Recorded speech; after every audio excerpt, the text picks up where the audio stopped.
पांडु के पांचवें पुत्र का नाम भीम या भीमसेन था।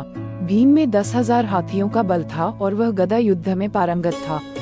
दुर्योधन की तरह भीम ने भी गदा युद्ध की शिक्षा श्री कृष्ण के बड़े भाई बलराम से ली थी। महाभारत में भीम ने ही दुर्योधन और दुःशासन सहित गांधारी के पुत्रों को मारा था। द्रौपदी के अलावा भीम की पत्नी का नाम हिडिंबा था, जो भीम का परमवीर पुत्र घटोत्कच था। घटोत्कच ने ही इंद्र द्वारा कर्ण को दी गई अमोघ शक्ति को अपने ऊपर चलवाकर अर्जुन के प्राणों की रक्षा की थी।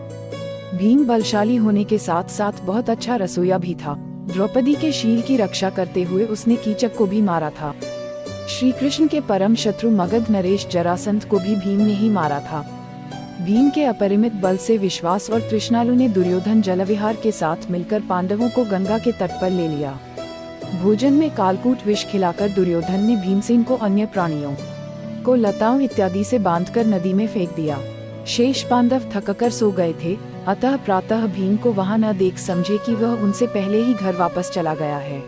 भीम जल में डूबकर नागलोक पहुंच गया। वहां नागों के दर्शन उनके विष उतर से शुरू हुए और नागों का नाश शुरू हुआ। डरकर उन्होंने वासुकी से समग्र वृतांत कहला दिया। घबराकर उन्होंने वासुकी से समस्त वृतांत कह सुनाया।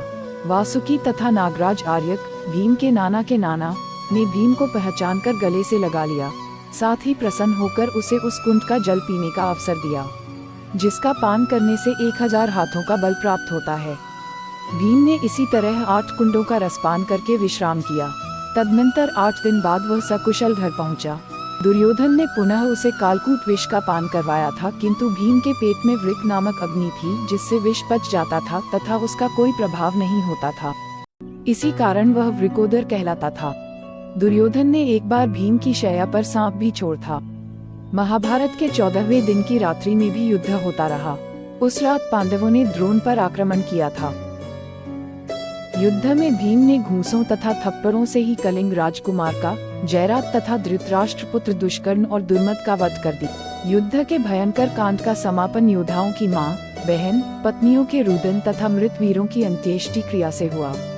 इसी निमित्त हस्तिनापुर पहुंचने पर धृतराष्ट्र को रोती हुई द्रौपदी, पांडव, सात्यकी तथा कृष्ण भी मिले। हालांकि व्यास और विदुर धृतराष्ट्र को सात्विक समझ ये थी कि उनके पांडवों पर क्रोधित जीव है।